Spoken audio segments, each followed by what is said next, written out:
जय हिंद दोस्तों, स्वागत है आप सबके आपके अपने YouTube channel self study with Kundan Kumar में। आज बात करेंगे साइकोलॉजी कक्षा 12वीं और आप सबके लिए साइकोलॉजी से मॉडल पेपर तैयार किए हैं जो कि सेट 1 है। अगर आप 1 से लेके 10 तक सेट देख लेते हैं तो आपको बोर्ड एग्जाम में 90 या 95% लाने से कोई भी नहीं रोक सकता है, क्योंकि आपको जो भी प्रश्न पढ़ाने वाले हैं वो आपके बोर्ड एग्जाम में डायरेक्ट पूछे जाने वाले हैं। तो आपको यह वीडियो शुरू से लेके अंत तक देखना चाहिए। तो चलिए हम आगे चलते हैं। अगर आप सेट 2, 3, 4 देखना चाहते हैं तो चैनल को जरूर सब्सक्राइब कर लीजिएगा और बेल आइकन को ऑल कर लीजिएगा। इससे ये होगा कि आपको सेट 2 जब भी डालेंगे तो उसका नोटिफिकेशन आपके पास चला जाएगा। टेलीग्राम ज्वाइन कर लीजिए, जहां पर आपको इन्फॉर्मेशन, टेस्ट, क्यूज ये सब आपको टेलीग्राम पे ही होता है, जिसका लिंक भी आपको वीडियो के डिस्क्रिप्शन में डाल दिए हैं। अगर आप पेड ग्रुप ज्वाइन करना चाहते हैं जहां पर आपको आर्ट्स का ऑल पीडीएफ नोट्स मिल जाएंगे, उस पीडीएफ के माध्यम से आप अच्छा खासा तैयारी कर सकते हैं। उसके लिए आप हमें इस नंबर पे कॉल या मैसेज करके ज्वाइन कर सकते हैं। मात्र आपको 150 रुपया पे करना होगा, ठीक है। अब चलिए हम यहाँ से 1 नंबर से स्टार्ट करते हैं और आपको क्या करना है, शांतिपूर्वक देखना है और अच्छे से आपको कमेंट करना है। अगर आप लाइव क्लास ज्वाइन नहीं कर पाए हैं तो आप क्या कीजिए, कमेंट बॉक्स में कमेंट करते हुए चलिए, ताकि आपका प्रैक्टिस जो है ना वो हाई लेवल का हो जाए और आपका बोर्ड एग्जाम में बहुत ही अच्छा खासा नंबर आए। तो चलिए यहाँ से स्टार्ट करें। यस या नो आप सब फटाफट कमेंट करके बता देंगे।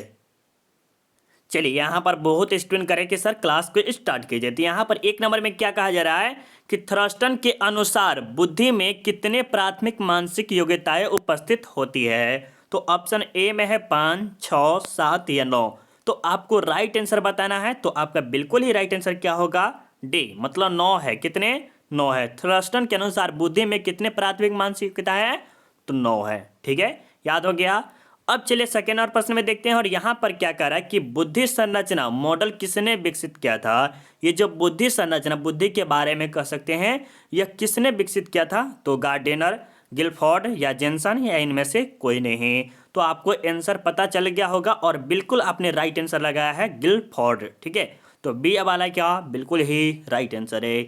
अब चलिए आपके सामने थर्ड प्रश्न में क्या कहा जा रहा है कि बुद्धि लब्धि संप्रत्यय को किसने विकसित किया था। आपको बताए हुए हैं ये जो चैप्टर 1 अगर आप पढ़े होंगे, तो अगर आप चैप्टर 1 या चैप्टर 2 नहीं पढ़े तो जाके पढ़ लीजिएगा, जिसका लिंक हम आपको वीडियो के डिस्क्रिप्शन में डाल दिए। वहां पर आपको समझ में आ जाएगा कि बुद्धि लब्धि क्या होता है और इसके बारे में बहुत ही अच्छे तरह से हम समझाए भी है। ठीक है, तो यहाँ पर क्या कह रहे हैं कि बुद्धि लब्धि संप्रत्यय को किसने विकसित किया है, साइमन, मेयर, स्टर्न या इनमें से कोई नहीं। तो आपका जो बिल्कुल ही राइट आंसर क्या होगा, स्टर्न, जो कि आपका सी बिल्कुल ही राइट आंसर है। ठीक है, चलिए अब देखते हैं 4 नंबर प्रश्न में क्या कहा जा रहा है। और बहुत स्टूडेंट पूछते हैं कि सर आप लाइव क्लास कब कराते हैं। तो देखिए, अगर लाइव क्लास आपको करना है ना तो यूट्यूब पे जाके आपको क्या करना पड़ेगा, self study with Kundan Kumar search करना होगा। क्या करना पड़ेगा, self study with Kundan Kumar search करना है और आगे आपको करना है psychology objective question, psychology subjective question, उसके माध्यम से आप देख पाएंगे। ठीक है, चलिए अब देखिए यहाँ पर 4 नंबर में क्या कह रहा है कि किसने बुद्धि को सार्वभौम क्षमता कहा है। किसने बुद्धि को सार्वभौम क्षमता कहा है, वेक्सलर, बी ने गार्डेनर या इनमें से कोई नहीं। तो आपका बिल्कुल ही राइट आंसर क्या होगा, 4 का बहुत अच्छे, लाजवाब। अब आप सबका जो कमेंट आ रहा है बहुत ही अच्छा आ रहा है, तो ए वाले का राइट आंसर है।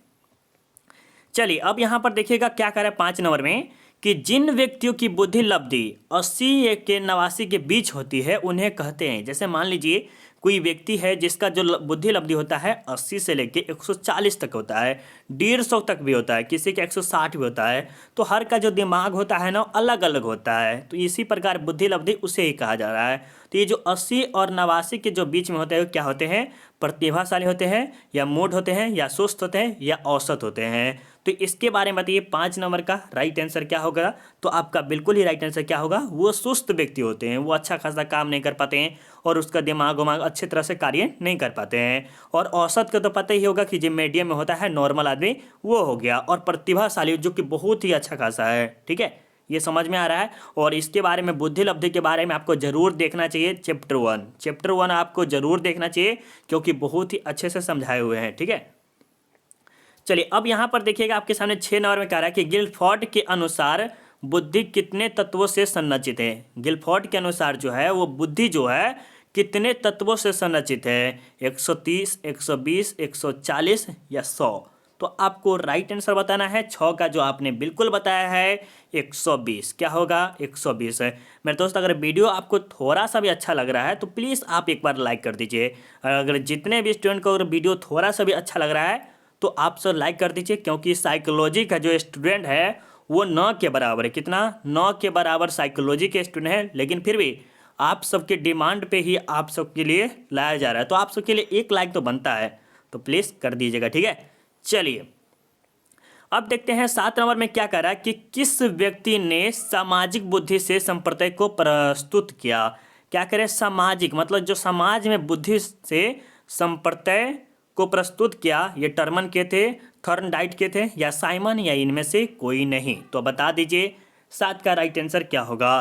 तो बहुत अच्छे मेरे दोस्त, ये जो थॉर्नडाइक दिख रहे हैं बी वाले का राइट आंसर है। क्या है? राइट आंसर है।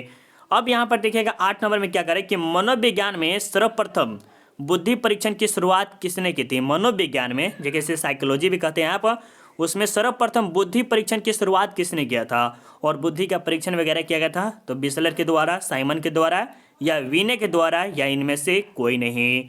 तो 8 का बता दीजिए राइट आंसर क्या होगा। बहुत अच्छा, ये वीने साहब के द्वारा सर्वप्रथम क्या गया था? बुद्धि का परीक्षण शुरू किया गया था। तो सी आपका राइट आंसर है, ठीक है। चलिए अब यहाँ देखिएगा 9 नंबर में क्या करा कि किस वर्ष बुद्धि का पास मॉडल विकसित हुआ? किस वर्ष बुद्धि का पास मॉडल विकसित हुआ था? 1974 में, 1994 में, 1984 में, 1964 में? तो ये क्या कर रहा है? पास मॉडल विकसित हुआ था। तो आप बता दीजिए राइट आंसर क्या होगा। 9 का बिल्कुल आपने जो बताया है 1994 वाले का बिल्कुल ही राइट आंसर है। अब देखते हैं 10 नंबर में क्या कर रहा है कि थर्स्टन के अनुसार बुद्धि की श्रेणी है। मतलब यहाँ पर क्या करें कि बुद्धि की जो श्रेणी होती है, जैसे सीढ़ी देखते हैं उसी प्रकार बुद्धि का भी श्रेणी है। तो कितने हैं? 6 है, 4 है, 5 है, या 3 है? तो फटाफट बता दीजिए क्या होगा राइट आंसर 10 का। चलिए बहुत अच्छे, आपका जो राइट आंसर क्या होगा? डी होगा, ठीक है। चलिए अब चलिए आगे चलते हैं। यहाँ आपके सामने 11 नंबर प्रश्न को देखते हैं। और 11 नंबर में क्या कहा जा रहा है कि किस व्यक्ति ने कहा कि बुद्धि का तात्पर्य अमृत्य चिंतन से है? किसने कहा कि बुद्धि का जो तात्पर्य होना चाहिए किसी विशेष कार्य से क्या होना चाहिए? अमृत्य चिंतन से होना चाहिए। टर्मन साहब ने बोले हैं, या बीने साहब, या रॉबिन्सन, या अलेक्जेंडर? तो बता दीजिए किसने कहा था। बता दीजिए 11 नंबर का जो आपका राइट आंसर जो होगा वो टर्मन साहब जी ने बोले हुए थे, ठीक है। अब आपके सामने 12 नंबर प्रश्न में देखा जा रहा है, और ये प्रश्न जो है ना वेरी वेरी इंपॉर्टेंट प्रश्न है। ये सब्जेक्टिव और ऑब्जेक्टिव के लिए बेस्ट वीडियो है। तो इसमें क्या कह रहा है कि एक सामान्य व्यक्ति में बुद्धि लब्धि प्रसार होता है। मतलब कि जो एक नॉर्मल व्यक्ति होता है उसका कितना बुद्धि लब्धि हो सकता है? जैसे मान लीजिए हम हो गए और आप भी हो गए, जो कि देख सकते हैं टॉपर भी होता है, और एक फर्स्ट डिवीजन भी वाला भी होते हैं, और एक जो होते हैं फेलियर भी होते हैं। तो उसका जब बुद्धि लब्धि होता है वो किस प्रकार मापा जाता है, और उसका सामान्य क्या हो सकता है? तो 111 से लेकर 120 हो सकता है, या 90 से 109, 120 से 130, या इनमें से कोई नहीं? तो आपका जो राइट आंसर आ रहा होगा वो आपने सोच समझ कर लगा दिया होगा। बिल्कुल आपने जो राइट आंसर लगाया है 90 से लेके 109 के जो बीच में होता है वो कौन से बुद्धि लब्धि होती है? वो सामान्य बुद्धि लब्धि होती है। और उसके बाद करें 120 से लेके 130 के हो गया तो हाई में हो गया, और उससे भी हाई मतलब जैसे कहते हैं वाह कितना इंटेलिजेंट है ना, पढ़ने में कोई इतना तेज नहीं है, तो उसका जो होता है 150 तक होता है, 160 तक होता है वो बुद्धि लब्धि। तो हर का अलग अलग होता है। जैसे आइंस्टीन का देखिएगा तो उसका जो बुद्धि है बहुत ही हाई, ठीक है। चलिए अब यहाँ पर देखिएगा ICD 10 प्रस्तुत किया गया। ICD 10 प्रस्तुत किया गया भारतीय मनोचिकित्सा संघ द्वारा, अमेरिकी मनोचिकित्सा संघ द्वारा, विश्व स्वास्थ्य संगठन द्वारा, या इनमें से कोई नहीं? तो एक 13 नंबर का बता दीजिए। तो 13 का जो आपका राइट आंसर क्या होगा? विश्व स्वास्थ्य संगठन के द्वारा किया गया था, ठीक है। तो आपका राइट आंसर सी होगा। अब चलिए आपके सामने 14 नंबर प्रश्न में क्या करें कि शाब्दिक बुद्धि परीक्षण का निर्माण किसने किया था? ये भी प्रश्न आपके VVI है, किसके लिए? सब्जेक्टिव के लिए। अगर आप चैप्टर 1 अगर अच्छे से चैप्टर 1 या चैप्टर 2 में होगा तो अगर आप अच्छे तरह से पढ़ेंगे तो ये सब्जेक्टिव मिलेगा, जिसमें शाब्दिक और अशाब्दिक परीक्षण के बारे में पूछेगा, जो कि हर साल 5 या 2 नंबर में पूछेगा तो पूछेगा, ठीक है। साइमन को वेस्लर या अलेक्जेंडर, हम आपको बता रहे हैं, अगर आप याद कीजिए या नहीं कीजिए आपका डिपेंड है, ठीक है। चलिए 14 नंबर का जो आपका राइट आंसर जो होगा आपका साइमन जी होगा, बिल्कुल ही राइट आंसर है, ठीक है। चलिए अब यहाँ पर देखिएगा 15 नंबर में कि स्पीयरमैन के अनुसार बुद्धि कितने कारकों से संरचित है। ये जो स्पीयरमैन है उसके अनुसार अकॉर्डिंग बुद्धि कितने कारकों से संरचित है, 2, 3, 4, 9, तो बता दीजिए। चलिए बहुत अच्छी बात है, आपका जो राइट आंसर क्या होगा, 2 होगा। शाब्दिक और अशाब्दिक बुद्धि परीक्षण के द्वारा क्या है, कारकों से संरचित है। अब देखते हैं आगे आपके सामने। अब यहाँ पर देखिएगा आपके सामने 16 नंबर प्रश्न में क्या करें कि बुद्धि के विकास क्रम उम्र तक जारी रहता है। जैसे बुद्धि जो विकास करते हैं, नहीं कहते कि सोचने की शक्ति धीरे धीरे बढ़ना स्टार्ट होता है, तो वो लेवल कितना तक हो सकता है, 60 वर्ष तक या 19 वर्ष तक या 35 वर्ष तक या इनमें से कोई नहीं। तो आपको पता है ना कि कितने वर्ष तक काम करता है, तो ये 19 वर्ष तक रहता है, ठीक है, जारी रहता है। और उसके बाद 25 वर्ष तक जाते जाते जाते मतलब बलजोरी अगर कहिएगा तो 25 साल तक चलता है। और अगर मिनिमम अगर देखिएगा कि हाँ ये इतना होना चाहिए, तो ये 19 साल तक बहुत ही अच्छा से काम करता है। देखिए बच्चे के पावर कितना होता है, वो कोई भी चीज़ अगर गाली ही दीजिएगा बच्चों को तो बच्चा जल्दी सीख लेता है, कोई बच्चा, ठीक है, उसी प्रकार होता है, ठीक है। चलिए अब यहाँ पर देखते हैं आपके सामने 17 नंबर प्रश्न में क्या कर रहा है कि निम्नलिखित बुद्धि परीक्षण में कौन सा शाब्दिक परीक्षण है। क्या कर रहा है, शाब्दिक परीक्षण है। तो pass along test, cube construct test, Stanford Binet test या ब्लॉक डिजाइन टेस्ट। तो इसमें बता दीजिए राइट आंसर क्या होगा 17 का। तो बहुत अच्छे मेरे दोस्त, आपका जो राइट आंसर क्या होगा, सी होगा, ठीक है। चलिए अब यहाँ पर देखिएगा एक प्रतिभाशाली बुद्धि लब्धि कम से कम कितनी होती है। जो प्रतिभाशाली व्यक्ति, जिसे नहीं कहते कि वाह कितना इंटेलिजेंट है, कितना पढ़ने में तेज है, इतना तो किसी के पास नहीं, तो वो उसका जो बुद्धि लब्धि होता है, जो कि माइंड होता है, वो कितना हो सकता है, 80, 180 हो सकता है, 150 या 120 या 140। तो बता दीजिए राइट आंसर क्या होगा। बहुत अच्छे, ये जो आप 140 देख रहे हैं वो आपका राइट आंसर डी होगा। और उससे भी अगर आप बुद्धि लब्धि के बारे में हम आपको बार बार बोल रहे हैं, अगर बुद्धि लब्धि के बारे में अगर आप समझ जाते हैं तो आपको 3 या 2 नंबर कोई नहीं रोकेगा, सब्जेक्टिव और ऑब्जेक्टिव मिला के। अगर देखिएगा तो 5 नंबर का भी कभी कभी पूछ लेता है, लेकिन 100% तो नहीं कर सकते, बट 2 या 3 आपको पूछेगा तो पूछेगा, ठीक है। चलिए अब यहाँ पर 19 नंबर में देखिए कि निम्नलिखित में से कौन सी न्याय विकृति नहीं है। तो इसमें बताइए 19 नंबर का राइट आंसर क्या होगा। तो बहुत अच्छे, ए आपका राइट आंसर होगा। अब देखिए 20 नंबर में क्या करें कि गार्डन के अनुसार बुद्धि का कारक नहीं है। गार्डनर के अनुसार जो है वो बुद्धि का कारक नहीं है। तो जी कारक, तार्किक, गणितीय को, स्थानीय को, अंतरा, व्यक्तित्व को। तो बता दीजिए क्या होगा। तो आपका जो बिल्कुल ही राइट आंसर जो आ रहा है जी कारक, ये आपका राइट आंसर होगा, ठीक है।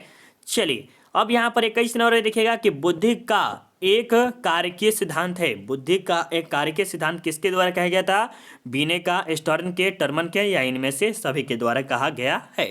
तो 21 का जो राइट आंसर आपका होगा वो सभी के सभी ने कहा था, क्या, एक कार्यकीय सिद्धांत, ठीक है।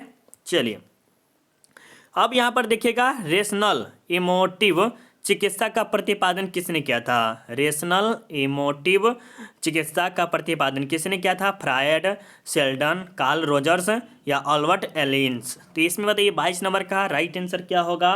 तो बहुत अच्छे मेरे प्यारे बच्चों, आपका जो राइट आंसर आ रहा है वो डी आ रहा है। चलिए अब यहाँ पर देखिएगा 23 नंबर में कि बुद्धि लब्धि 110 से 119 वाले व्यक्ति है। मतलब कि जैसे कहा जा रहा है कि 110 से 110 से लेके 119 के बीच में जो व्यक्ति होते हैं उसका जो दिमाग है किस तरह से होता है, वो श्रेष्ठ होते हैं, औसत होते हैं, या निम्न में औसत होते हैं, या उच्च औसत होते हैं। तो आपको बताया है कि औसत का अर्थ होता है कि मीडियम में आपका होता है 90 से लेके, वो तो बता ही दिए हैं, तो ये तो होगा नहीं, ठीक है, राइट। 23 नंबर का तो आपका होगा ही नहीं।